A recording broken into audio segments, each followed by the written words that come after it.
Introdução. O futuro é uma mentira. Este livro, Fake, foi concluído em abril de 2018, o original, e produzido para ser lançado no segundo semestre de 2018. Em 28 de maio de 2018, passando por uma banca de jornal, vasculhei fileiras e fileiras de revistas que gritavam: "Olhe para mim, pegue-me, compre-me, leia-me." Obviamente, as revistas com lindas mulheres e carros velozes nas capas roubavam meu coração. No entanto, foi uma capa bem insossa da revista Time que me puxou pela gravata e berrou: "Você tem que me ler." A manchete de capa gritava: "Como essa geração quebrou os Estados Unidos." Aquela matéria, e o impacto que causou em mim, atrasou a publicação deste livro. A última peça do quebra-cabeça. Você já montou um quebra-cabeça gigante de 1000 peças? Já passou horas, às vezes dias, até semanas, vasculhando lentamente as 1000 peças até encontrar a que procurava, a que completaria o quebra-cabeça. Aquela matéria da Time foi a última das 1000 peças do meu quebra-cabeça. Um quebra-cabeça que formaria uma imagem do passado, do presente e do futuro. Fake precisava incluir a matéria da Time. E isso significava que Fake precisava ser reescrito. As elites. A matéria de 28 de maio de 2018 da revista Time, escrita por Steven Brill, aborda as elites acadêmicas. O próprio Brill integra esse clã. Ele frequentou a Dayfield Academy, uma escola preparatória privada de elite em Massachusetts. Depois se formou na Universidade Yale e na Escola de Direito de Yale. Citando a matéria: "A minha geração de baby boomers se formou em universidades de elite e passou a integrar o mundo profissional. Assim, seus sucessos pessoais acarretaram, em geral, sérias consequências sociais." Tradução: as elites enriqueceram cuidando de si mesmas, à custa dos outros. Elas criaram uma economia baseada em negócios que movimentavam ativos em vez de produzir novos. Tradução: as elites se concentraram em enriquecer, e não em criar negócios, produtos, mais empregos e reconstruir a economia dos Estados Unidos.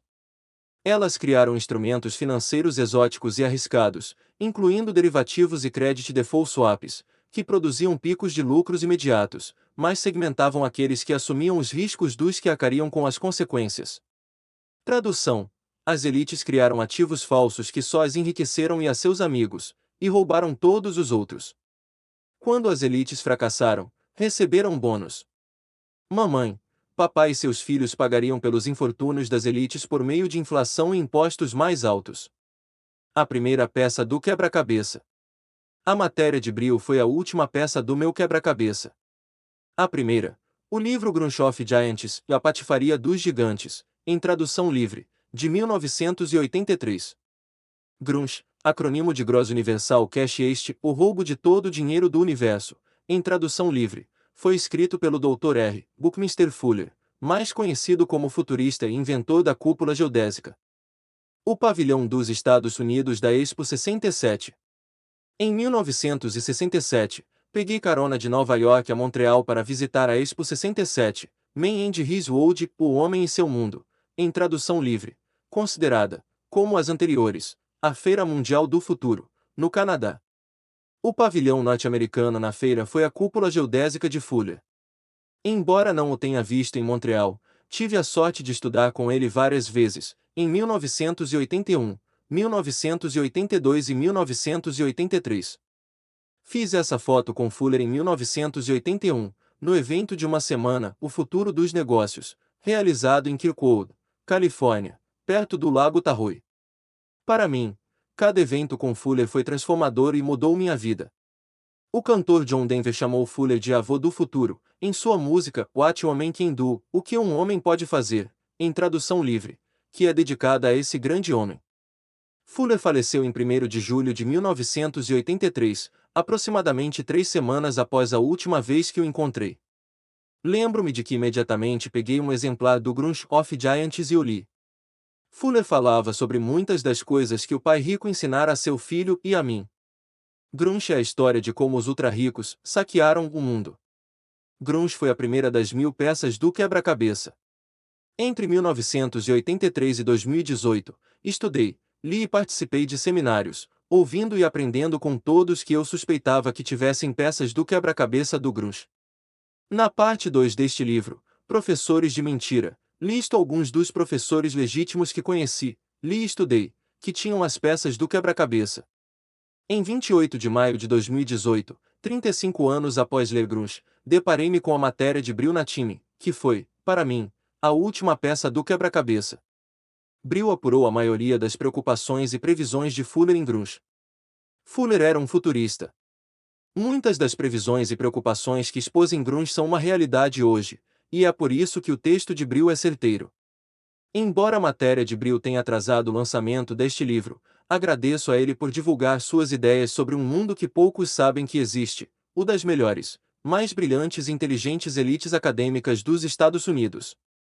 Caso esteja se perguntando, alguns personagens mais famosos dessas elites são Bill Clinton, Hillary Clinton, Barack Obama, George H. W. Bush, George W. Bush, o ex-presidente do Federal Reserve, Fed, 2 Ben Bernanke, a ex-presidente do Fed Janet Yellen, o senador Mitt Romney. Há muitos outros em todo o mundo, que são responsáveis por governá-lo. Não se trata de uma conspiração de pessoas más. Não quero dizer que essas pessoas são más, embora possam ser, ou que armaram uma conspiração. Dando o benefício da dúvida, acredito que a maioria dessas pessoas é boa e age da maneira que entende como certa. O problema é que, por serem muito espertas, falta-lhes um senso de reflexão, então continuam agindo como acham que é certo, mesmo que isso destrua a vida de bilhões de inocentes. Quem é o Grunge? Grunge não são necessariamente as elites acadêmicas. Fuller não se referiu às elites como Grunge. De seus livros e palestras, lembro-me de que as elites são fantoches, e as pessoas que comandam o Grunge são marionetistas. Como você sabe, os marionetistas raramente são vistos. Preferem permanecer nos bastidores, no escuro. Neste livro, faço o máximo para colocar os holofotes sobre eles. Então, para esta versão revisada de Fake. O que é real, e o que é mentira?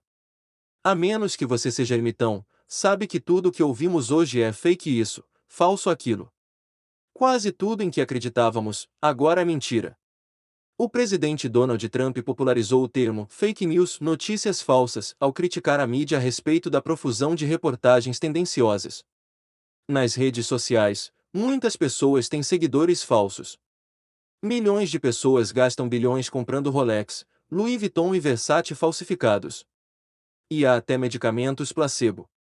Em 17 de janeiro de 2019, a Time elucidou a diferença entre informação e desinformação, as fake news, com esta citação do livro de Roger M. Cenani, Zucker. No Facebook, a informação e a desinformação parecem o mesmo. A única diferença é que a desinformação gera mais receita e, portanto, tem um melhor tratamento. Esse tipo de loop de desinformação alimenta o que incomoda as pessoas e as mantém atiçadas, agitadas e inflamadas. Deepfake. Uma nova tecnologia, a Deepfake, possibilita que técnicos amadores capturem imagens e vozes de pessoas famosas para produzir vídeos falsos que pareçam reais. Como se imagina, o uso mais popular da tecnologia Deepfake é transformar estrelas de cinema em atores pornô. Um uso mais perigoso da tecnologia é colocar um líder poderoso declarando guerra a outro país. Simplificando, não podemos mais acreditar em nossos olhos e ouvidos. No mundo de hoje, a verificação do que é real e do que é falso pode significar a diferença entre riqueza e pobreza, guerra e paz, e até mesmo entre vida e morte. Do que este livro trata? Este livro se refere a mentiras específicas. Dinheiro de mentira tem o poder de tornar os ricos mais ricos e, ao mesmo tempo, os pobres e a classe média mais pobres. Professores de mentira. O que a escola lhe ensinou sobre dinheiro? A resposta da maioria das pessoas é nada. A maioria dos professores é ótima. Mas nosso sistema educacional está falido e obsoleto, e não prepara os alunos para o mundo real. Em vez de orientar os alunos para a luz, nosso sistema educacional leva milhões de jovens à escuridão financeira e ao pior tipo de dívida, a decorrente de financiamentos estudantis. Nos Estados Unidos, a dívida de financiamento estudantil ultrapassa 1,2 trilhão de dólares e é o principal ativo do governo. No mundo do crime, isso se chama extorsão. Definições de extorsão: o ato de extorquir, usando a força, para pegar dinheiro ou uma propriedade, em particular cometido por um governante, envolvido em tal prática. Uma carga tributária desmedida. Ativos de mentira. Primeiro, precisamos definir e entender a diferença entre ativo e passivo. Lição de educação financeira: os ativos colocam dinheiro no seu bolso, enquanto os passivos o tiram. Meu pai pobre sempre dizia: sua casa é seu maior ativo. E meu pai rico: sua casa não é um ativo, é um passivo. Milhões de pessoas acreditam que sua casa é um ativo. Em 2008, o mercado imobiliário entrou em colapso. Com exceção de algumas cidades, como São Francisco, Nova York e Honolulu, nas quais os preços dos imóveis subiram, muitas cidades do mundo ainda não se recuperaram, como mostra o gráfico anterior, com dados do FMI. A culpa não é dos imóveis. O colapso imobiliário não foi um colapso imobiliário. Na verdade, foi causado por ativos de mentira, do mesmo tipo que Brill descreve em seu texto. Vale a pena repetir exatamente o que ele disse. As elites se criaram uma economia baseada em negócios que movimentavam ativos em vez de produzir novos. Elas criaram instrumentos financeiros exóticos e arriscados, incluindo derivativos e credit default swaps, que produziam picos de lucros imediatos, mas segmentavam aqueles que assumiam os riscos dos que arcariam com as consequências. Armas financeiras de destruição em massa. Para Warren Buffett, os derivativos são armas de destruição em massa. Ele sabe. Uma de suas empresas avalia e assegura derivativos. Em 2008, quase 700 trilhões de dólares em derivativos explodiram, o que desequilibrou a economia mundial. Muitas pessoas culparam o crédito de risco, subprime, pelo colapso imobiliário. A realidade era que, como Brill confirma, as elites estavam fabricando ativos de mentira, os derivativos. Esse foi o verdadeiro problema. Uma imagem vale mais que 1000 palavras. A seguir, há um gráfico de 125 anos da média industrial do Dow Jones, o mercado de ações dos Estados Unidos. Buck Fuller nos ensinou a ver primeiro o quadro geral e depois observar os detalhes. Infelizmente, a maioria dos investidores começa com os detalhes, que tendem a encolher. Por exemplo, muitos investidores acordam, verificam se uma de suas ações está em alta ou em baixa e depois vão trabalhar. Eles podem ser especialistas, digamos, nos negócios da Amazon, mas muitas vezes não enxergam o quadro geral. Uma ação entre milhares de ações em um mercado global não informa muito sobre o futuro. Como prever o futuro? Dr. Fuller ensinou a seus alunos: se quiserem prever o futuro, precisam começar observando o maior quadro possível. O gráfico de 125 anos mostra como é valioso recuar e ver o quadro geral, uma perspectiva melhor desenvolvida ao longo do tempo. Muito deste livro foi desenvolvido seguindo a mesma linha desse gráfico de 125 anos, para que você preveja melhor o futuro a partir de uma perspectiva ampla. O dinheiro é invisível. Outra lição que aprenderá neste livro é que o dinheiro é invisível. Inúmeros gráficos mostram o dinheiro invisível, entrando e saindo de vários mercados. Em Pai Rico, Pai Pobre, escrevi sobre a importância do fluxo de caixa, e foi por isso que minha esposa, Kim, e eu criamos o jogo Cachorro Marca Registrada 3, em 1996. O Pai Rico dizia: o dinheiro dos ricos flui para dentro de seus bolsos, e o dos pobres e da classe média, para fora. E Fuller ensinou isto: você não pode sair do caminho de algo que não consegue ver se aproximando. É por isso que prever o futuro é tão importante. Usei a noção de KISS, sigla da expressão Keep It Simple, SILE, em português, não complique, seu bobo, ao escrever este livro. É por isso que utilizo recursos visuais, como gráficos e tabelas, em vez dos ínfimos fatos e números, que são entediantes para a maioria das pessoas. O colapso gigantesco. No gráfico do Dow, o colapso gigantesco de 1929 é destacado por um motivo. Se recuar e observá-lo, e então compará-lo ao colapso das .com, de 2000, e o colapso do subprime, de 2008, terá uma perspectiva melhor de por que Fuller escreveu Grunch of Giants, por que escrevi Pai Rico, Pai Pobre, e por que Steven Brill escreveu Como essa geração quebrou os Estados Unidos. Repito a declaração de Brill, mais uma vez, porque é importante. As elites se criaram uma economia baseada em negócios que movimentavam ativos em vez de produzir novos. Elas criaram instrumentos financeiros exóticos e arriscados, incluindo derivativos e credit default swaps, que produziam picos de lucros imediatos, mas segmentavam aqueles que assumiam os riscos dos que arcariam com as consequências. Os altos e baixos financeiros que o mundo tem sofrido decorrem dos trilhões de dólares em dinheiro de mentira desperdiçados pelas elites. As elites resolveram o problema? Claro que não. Por que corrigir um problema que os enriquece?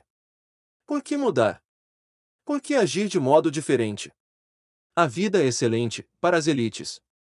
Em 2008, havia quase 700 trilhões de dólares em derivativos. Em 2018, a estimativa era de que chegassem a US cifrão 1,2 quatrilhão. É isso. As elites tornaram o problema maior, quase 2 vezes maior. Enquanto escrevo, em 2019, um desastre de 1 quatrilhão de dólares está à espreita. O objetivo deste livro. Meu objetivo ao escrever meus livros e ter criado o jogo Cachorro marca registrada é dar às pessoas comuns, pessoas como eu e você, elites convencionais, a possibilidade de sobreviver, possivelmente prosperar, talvez até ficar muito ricas, mesmo após o colapso. E é esperado que esse colapso seja de 1 quatrilhão de dólares. Revelando os números. Estamos falando de muitos zeros aqui. Quanto é 1 milhão? Muitas pessoas sonham em se tornar milionárias. 1 milhão é 1000 vezes 1000. 1000 dólares x 1000 igual 1 milhão dólares. Quanto é 1 bilhão? 1 bilhão é 1 milhão vezes 1000. 1 milhão dólares x 1000 igual 1 bilhão dólares. Quanto é 1 trilhão? 1 trilhão é 1 bilhão vezes 1000. 1 bilhão dólares x 1000 igual 1 trilhão dólares. Quanto é 1 quatrilhão? 1 quatrilhão é 1 trilhão vezes 1000. 1 trilhão dólares x 1000 igual 1,00000000000000000 dólares.